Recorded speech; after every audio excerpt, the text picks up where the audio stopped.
Bom dia, estamos encerrando agora a semana. Graças ao bom Deus, até aqui o Senhor tem nos ajudado e quero agradecer pela sua atenção, pelo seu amor.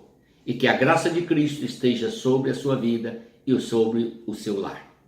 Vamos então ao texto sagrado, Mateus capítulo 16, o verso 6. Jesus diz: acautelai-vos do fermento dos fariseus e dos saduceus. Querido, essa palavra fermento, quero que você aguarde no seu coração. Por que Jesus está falando? Acautelai-os, tendes cuidado.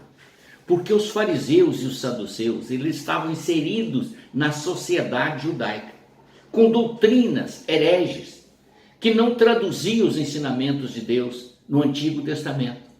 E por esse motivo eles impunham sobre cada servidor ou cada seguidor algumas cargas pesadas que estavam além da capacidade do próprio povo e diziam que isto era ensinamento de Deus.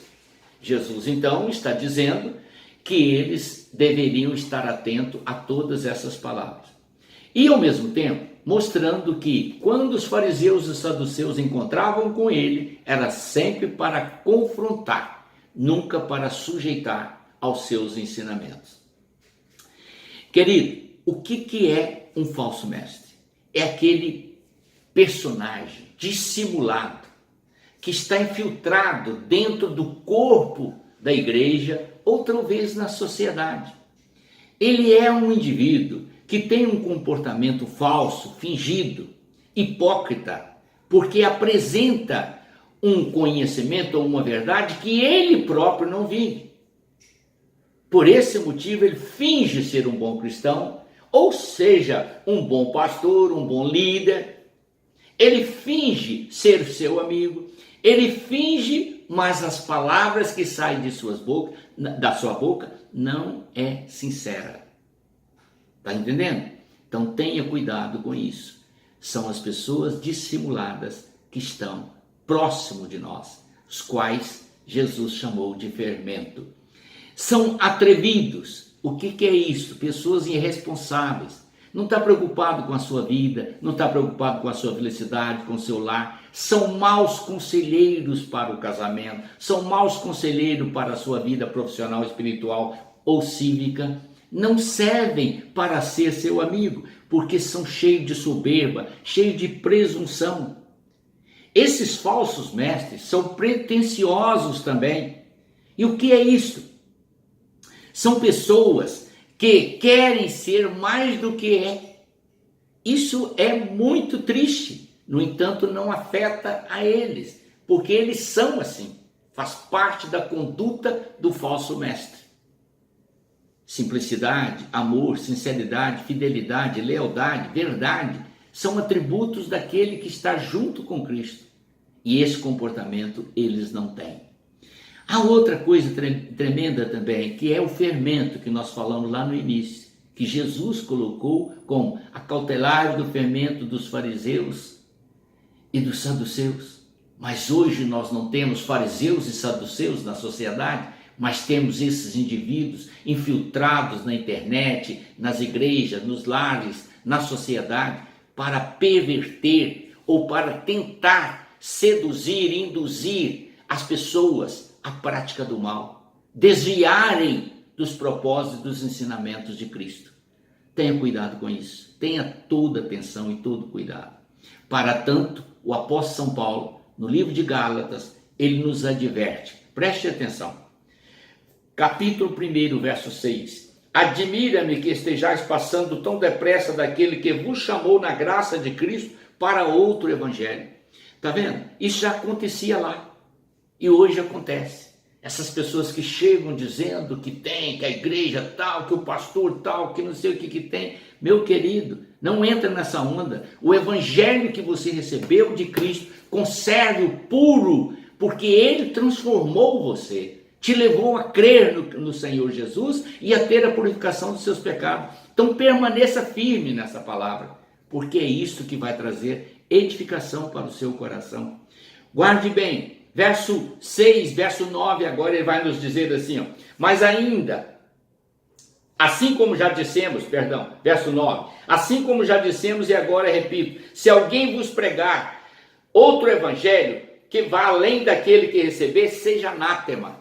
Por que ele está dizendo isso? Porque aquele que te prega o evangelho, aquele que te anuncia o evangelho puro de Jesus Cristo, ele tem a intenção de levar você a compreender o plano de redenção de Deus que está em Cristo.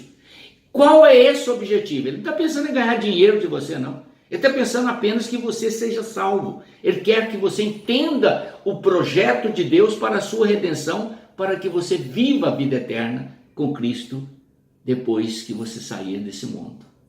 E para isso, meu querido, você precisa ficar no Evangelho da cruz. Ele é o único que te regenera. Preste atenção. Verso 10 diz assim, ó. Assim como já dissemos e agora repito, não é? Porventura procuro eu agora o favor dos homens? Paulo está colocando aqui que muitas pessoas estão preocupadas em procurar agradar as pessoas. E ele diz, se agradasse ainda a homens, não seria servo de Cristo. Então, meu querido, não preocupe em agradar homens, procure agradar a Cristo. Enquadre no seu coração os ensinamentos de Jesus, a palavra de Deus e viva ela em sua essência.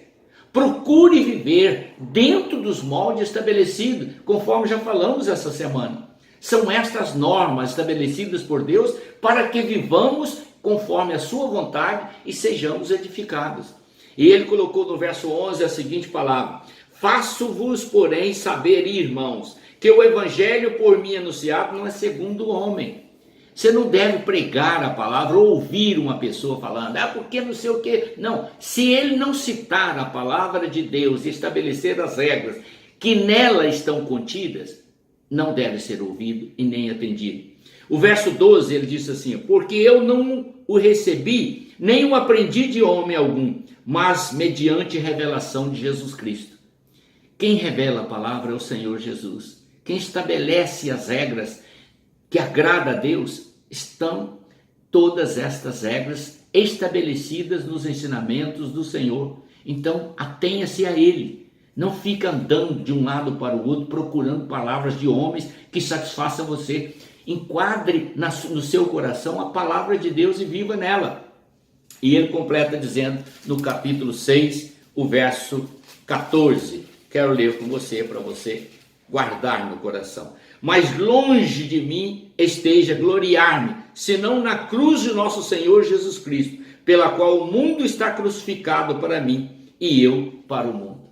Este é o princípio que levou Paulo a dizer, vive não mais eu, mas Cristo vive em mim. Agora eu estou crucificado com Cristo.